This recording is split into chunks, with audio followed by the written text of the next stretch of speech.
અંબાજી પંથકમાં ધોધમાર વરસાદ ખાબક્યો। બપોર બાદ વાતાવરણમાં પલટો આવ્યો। આકાશમાં કાળા ડિબાંગ વાદળો ઘેરાયા।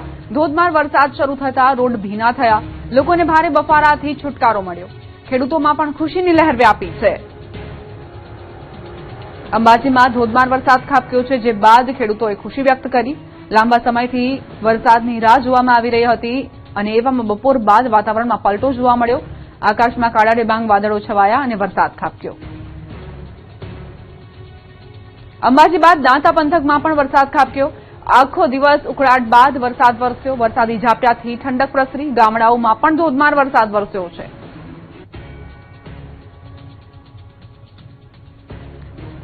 દાહોદ જિલ્લામાં ધોધમાર વરસાદ વરસ્યો। આખા દિવસના બફારા બાદ વરસાદ ખાબકતા જ લોકોને ઠંડકનો અહેસાસ થયો। લીમડી, લીમખેડા, ઝાલોદ, દાહોદ, ફતેપુરા, સંજેલી, ગરબાડા, દેવગઢ બારિયા સહિતના ગામડાઓમાં પણ વરસાદ ખાબક્યો। વરસાદના પગલે ખેતર અને રોડ પાણી પાણી થયા। તો આ તરફ ખેડૂતોમાં ખુશીનો માહોલ છવાયો છે। હવે માની જશે મેઘરાજા। 2 જૂનથી સારા વરસાદની શક્યતા। આખરે ભારે વરસાદની આગાહી આવી ગઈ। સારા વરસાદ માટે હવે માત્ર 5 દિવસની જ રાહ છે। હવામાન વિભાગે રાજ્યમાં વરસાદને લઈને નવી આગાહી જાહેર કરી છે। હવામાન વિભાગનું માનીએ તો મધ્ય મહારાષ્ટ્ર વિસ્તારમાં હવાના દબાણનો પટ્ટો સર્જાયો છે, જેના કારણે સાયક્લોનિક સર્ક્યુલેશન અને ટ્રફ સક્રિય બન્યા છે। આ સિસ્ટમના કારણે ગુજરાતમાં આગામી દિવસોમાં વરસાદી માહોલ ફરીથી મજબૂત બનવાની શક્યતા છે। હવામાન વિભાગના જણાવ્યા અનુસાર હાલ આગામી 5 દિવસ સુધી રાજ્યના મોટાભાગના વિસ્તારોમાં હળવાથી મધ્યમ વરસાદની શક્યતા રહેશે, પરંતુ 2 જુલાઈના દિવસે રાજ્યના કેટલાક જિલ્લાઓમાં ભારે વરસાદ પડવાની આગાહી આપવામાં આવી છે। સુરત, નવસારી, વલસાડ અને ડાંગમાં ભારે વરસાદની શક્યતા છે, જ્યારે આગામી 3 થી 4 દિવસમાં ચોમાસું ગુજરાતના વધુ વિસ્તારોમાં આગળ વધવાની સંભાવના છે। જોકે દક્ષિણ ગુજરાતમાં હાલ ચોમાસાની ગતિ થોડી ધીમી પડી છે, તો દરિયાઈ સ્થિતિને ધ્યાનમાં રાખીને 1 જુલાઈએ માછીમારોને દરિયો ન ખેડવા સૂચના આપવામાં આવી છે। और डे 6 और डे 7 में गुजरात रीजन में हैवी रेनफॉल की वार्निंग है। और जो डिस्ट्रिक्ट है जहां पर हैवी रेनफॉल की वार्निंग है वो डिस्ट्रिक्ट है सूरत, नवसारी, वलसाड़, दमन, दादरा नगर हवेली और डांग डिस्ट्रिक्ट शामिल है, जिसमें हैवी रेनफॉल की वार्निंग है डे 6 और डे 7 में। નબળા ચોમાસાને લઈ ખેડૂતોમાં ચિંતા। વાવણીની તૈયારી પૂર્ણ, પણ મેઘરાજા ગાયબ।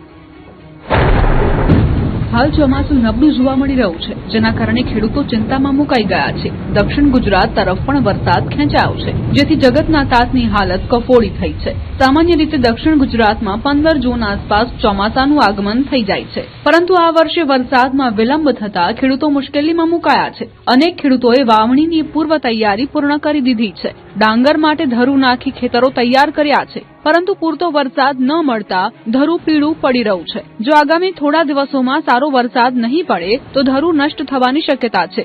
આવી સ્થિતિમાં ખેડૂતોને ફરીથી ધરું તૈયાર કરવું પડશે, જેના કારણે ખર્ચમાં વધારો થશે અને સમય પણ બગડશે। સુરત સહિત દક્ષિણ ગુજરાતના અનેક વિસ્તારોમાં નાના અને મધ્યમ ખેડૂતો ડાંગર, તુવેર અને સોયાબીન જેવા ખરીફ પાક પર નિર્ભર છે। વરસાદના અભાવે વાવણી અટકી જતા તેમની આવક અને જીવન નિર્વાહ પર સીધી અસર પડી રહી છે। ખેડૂતોનું કહેવું છે કે ખેતી માટે જરૂરી તમામ તૈયારીઓ પૂર્ણ થઈ ગઈ છે, પરંતુ હવે માત્ર સારા વરસાદની રાહ છે। જો ટૂંક સમયમાં મેઘરાજા મહેરબાન નહીં બને તો આ સિઝનમાં ખેડૂતોને ભારે નુકસાન વેઠવવાનો વારો આવી શકે છે। રાજકોટના જંગલેશ્વર ડિમોલેશનમાં નાસ્તા અને પાણી બાદ હવે વિડીયોગ્રાફીના બિલનો વિવાદ। સામાજિક આગેવાને ઉઠાવ્યા સવાલ। રાજકોટના જંગલેશ્વર ડિમોલેશનમાં આરએમસીના વિવાદ અટકવાનું નામ જ નથી લઈ રહ્યા। પહેલા કાજુ કતરી, ત્યારબાદ પાણી અને હવે વિડીયોગ્રાફીના બિલનો વિવાદ સામે આવ્યો છે। જંગલેશ્વર ડિમોલેશન દરમિયાન વિડીયોગ્રાફીનું પણ અધધ બિલ મુકાયું હોવાનું સામે આવ્યું। 3 દિવસના વિડીયોગ્રાફીનું કુલ 20 લાખથી વધુ રૂપિયાનું બિલ મુકાયાનો દાવો છે। સૂત્રોનું માનીએ તો વિડીયોગ્રાફી માટે બાલાજી નામની એજન્સીને કામ સોંપવામાં આવ્યું હતું। 3 દિવસમાં 20 લાખ રૂપિયા બિલ પહોંચતા સવાલો ઉઠ્યા છે। બીજી તરફ મનપાએ કાજુ કતરીનું ઠીકરું પત્રકારો પર ફોડ્યું હોવાનો આરોપ છે। મનપા કમિશનર તુષાર સુમેરા દ્વારા આયોજિત પ્રેસ કોન્ફરન્સમાં પત્રકારોને નાસ્તો કરાવાયો હતો, જેનું 150 ડીશનું 34,650 રૂપિયા બિલ મુકાયું છે। જો કે વાયરલ થયેલા ફોટામાં 150 પત્રકારો અને નાસ્તાની ડીશમાં ખજૂર રોલ સહિતની વસ્તુઓ ન દેખાતા સવાલો ઉઠ્યા છે। આ તરફ રાજકોટના સામાજિક આગેવાન પુરુષોત્તમ પીપળિયાએ પાણીના બિલ મુદ્દે પોસ્ટ કરી છે. તેમણે સામાજિક આગેવાન હરિસિંહ સુચરિયા સાથે ટેલિફોનિક વાતચીતની ઓડિયો ક્લિપ વાયરલ કરી છે, જેમાં હરિસિંહ સુચરિયાએ 5000 બોટલ પાણી વિતરણ કર્યું હોવાનો દાવો કર્યો. સાથે જોઈએ તેટલી બોટલ 2 રૂપિયામાં આપવાનો દાવો પણ કર્યો. મહત્વનું છે કે આરએમસી તંત્રએ આ જ બોટલ 8 રૂપિયામાં ખરીદી હોવાનો દાવો છે.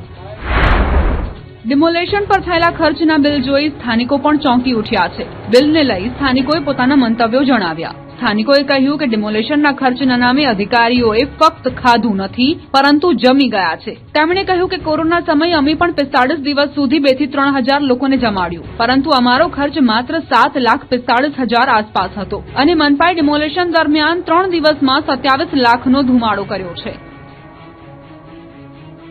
સુરતના નાસિરનગર ડિમોલેશન મામલે સ્થાનિકો માટે કરાઈ વૈકલ્પિક વ્યવસ્થા. સુરતના નાસિરનગર ડિમોલેશન મામલે હાઈકોર્ટે સ્થાનિકો માટે વૈકલ્પિક વ્યવસ્થા કરવાનો આદેશ આપ્યો છે. હાઈકોર્ટની ટકોર બાદ સ્થાનિકો માટે વૈકલ્પિક વ્યવસ્થા કરવા તંત્ર હરકતમાં આવ્યું છે. નાસિરનગરના અસરગ્રસ્તોને હંગામી ધોરણે ભરીમાતા કમ્યુનિટી હોલમાં રાખવામાં આવશે. કમ્યુનિટી હોલમાં વીજળી, પાણી, પંખા, લાઇટ અને શૌચાલય સહિતની પ્રાથમિક સુવિધાઓ ઉપલબ્ધ કરાવાશે. Central zone in-charge assistant municipal commissioner DD પટેલે આ આદેશ આપ્યો છે. વૈકલ્પિક વ્યવસ્થા થઈ જતા હવે સ્થાનિકોએ રાહતનો શ્વાસ લીધો છે. મહત્વનું છે કે નાસિરનગર ડિમોલેશન મામલે હાઈકોર્ટે તંત્રને વેધક સવાલો પૂછ્યા હતા, જેનો જવાબ સોમવાર સુધીમાં રજૂ કરવા પણ હાઈકોર્ટે આદેશ આપ્યો છે. હાઈકોર્ટે સવાલ કર્યો છે કે ડિમોલેશન મનપા દ્વારા કરવામાં આવ્યું છે કે નહીં અને 100 થી વધુ મકાનો પાડવા મુદ્દે કમિશનરને ફરિયાદ કરવામાં આવી છતાં એફઆઈઆર દાખલ કેમ નથી થઈ. સૌની નજર હવે સુરત મહાનગરપાલિકા તંત્રના જવાબ પર છે.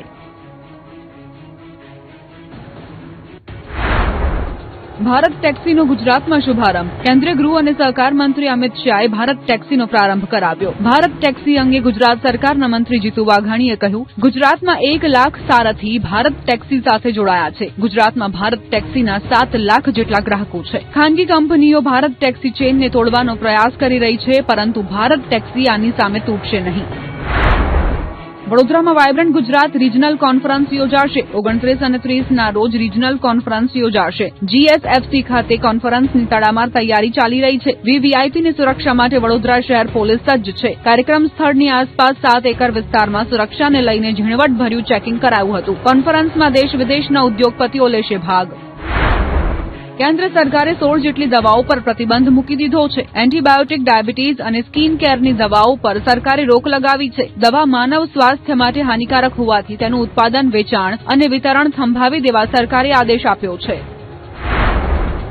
12,000 કરોડના ટર્નઓવર ધરાવતી સુમુલ ડેરીની ચૂંટણીને લઈને રાજકીય ગરમાવો. કોંગ્રેસ પોતાના તમામ ઉમેદવારોને અજ્ઞાત સ્થળે ખસેડશે. 16માંથી 5 ઉમેદવારો ભાજપ બિનહરીફ થયા હોવાનો કોંગ્રેસનો દાવો છે. તો ઉમરપાડા બેઠકના ઉમેદવારના દરખાસ્ત કરતા છેલ્લા 3 દિવસથી ગુમ હોવાનો પણ કોંગ્રેસે દાવો કર્યો છે. કતારના એલએનજી પ્લાન્ટમાં મોતને ભેટનારા દ્વારકાના ખંભાળિયાના યુવકને અંતિમ વિદાય અપાઈ. કિરીટ કણજારિયાનો મૃતદેહ આજે તેમના વતન ખંભાળિયા લાવવામાં આવ્યો હતો. મૃતદેહ પહોંચતા જ પરિવારજનો અને સમગ્ર વિસ્તારમાં શોકની લાગણી છવાઈ ગઈ હતી. અંતિમ દર્શન માટે મોટી સંખ્યામાં લોકો ઉમટી પડ્યા હતા. સગા સંબંધીઓ, મિત્રો તેમજ શહેરના આગેવાનો અને નાગરિકો અંતિમ યાત્રામાં જોડાયા હતા. સૌએ ભીની આંખે તેમને અંતિમ વિદાય આપી હતી. અરવલ્લીમાંથી ઝડપાયેલા સરકારી અનાજ મુદ્દે નોંધાઈ ફરિયાદ. અરવલ્લી જિલ્લામાં સરકારી પોષણ આહારની કથિત ગેરકાયદે હેરાફેરીનો મોટો મામલો સામે આવ્યો છે. ઘટનાના 2 દિવસ બાદ મોડાસા રૂરલ પોલીસ મથકે એફઆઈઆર નોંધવામાં આવી છે. પ્રાથમિક તપાસમાં સામે આવ્યું છે કે બાળકો અને સગર્ભા મહિલાઓ માટેનો બાલ શક્તિ પોષણ આહાર મહીસાગરના ખાનપુર સ્થિત સરકારી ગોડાઉનમાંથી લાવવામાં આવ્યો હતો. મોડાસામાંથી 305 શંકાસ્પદ થેલીઓ ઝડપાયા બાદ પોલીસે સરકારી જથ્થાની ગેરરીતિથી હેરાફેરીના ગુનામાં 4 લોકો સામે ફરિયાદ નોંધાવી છે, જેમાં પિકઅપ વાહનના ચાલક, માલિક અને ગોડાઉનના જવાબદાર વ્યક્તિઓનો સમાવેશ થાય છે. આરોપ છે કે વિનામૂલ્યે મળતો સરકારી પોષણ આહાર બજારમાં 3 ગણા ભાવે વેચવાનો પ્રયાસ થઈ રહ્યો હતો. સાથે જ હિંમતનગરના કેટલાક ઈસમો દ્વારા આ પ્રકારનું રેકેટ ચલાવવામાં આવતું હોવાની પણ શંકા વ્યક્ત કરવામાં આવી છે. હાલ પોલીસ સમગ્ર મામલે વધુ તપાસ કરી રહી છે અને આ હેરાફેરીમાં અન્ય કોઈની સંડોવણી છે કે નહીં તે દિશામાં પણ તપાસ આગળ ધપાવવામાં આવી રહી છે. પૂર્વ મુખ્યમંત્રી શંકરસિંહ વાઘેલા અને પૂર્વ ધારાસભ્ય મહેશ વસાવાનું શક્તિ પ્રદર્શન. ભિલિસ્તાનની કરી માંગ.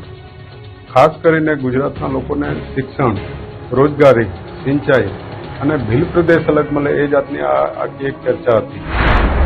2027ની વિધાનસભા ચૂંટણીને લઈ વાલિયામાં શંકરસિંહ વાઘેલા, મહેશ વસાવા અને છોટુ વસાવા પરિવારનું શક્તિ પ્રદર્શન. ભરૂચમાં રાજ્યના પૂર્વ મુખ્યમંત્રી શંકરસિંહ વાઘેલા, પૂર્વ ધારાસભ્ય મહેશ વસાવા એક મંચ પર જોવા મળ્યા. ગુજરાત વિધાનસભાની 2027ની ચૂંટણીને ધ્યાનમાં રાખીને આ શક્તિ પ્રદર્શન કરાયાનો દાવો છે, જેમાં નેતાઓના પરિવારજનો અને મોટી સંખ્યામાં આદિવાસી સમાજના લોકો ઉપસ્થિત રહ્યા. છોટુ વસાવા નાદુરસ્ત તબિયતના કારણે બેઠકમાં હાજર ન રહી શક્યા. બેઠક દરમિયાન જનમેદનીની હાજરીમાં શંકરસિંહ વાઘેલા અને મહેશ વસાવાએ જય જોહરના નારા સાથે અલગ ભિલિસ્તાનની માંગને સમર્થન આપ્યું. સાથે જ ગુજરાતમાં દારૂબંધી હટાવવામાં આવે તો રાજ્યને મોટી આવક થઈ શકે અને તેનાથી મફત શિક્ષણ તેમજ આરોગ્ય સેવાઓ વધુ અસરકારક રીતે ઉપલબ્ધ કરાવી શકાય તેવી રજૂઆત કરવામાં આવી હતી. આ ઉપરાંત ગુજરાત, મહારાષ્ટ્ર, મધ્યપ્રદેશ અને રાજસ્થાનના આદિવાસી સમાજને એક જૂથ થઈ અલગ ભિલિસ્તાનની માંગ માટે સંગઠિત થવા આહવાન કરવામાં આવ્યું હતું. બેઠક દરમિયાન ડેઢિયાપાડાના ધારાસભ્ય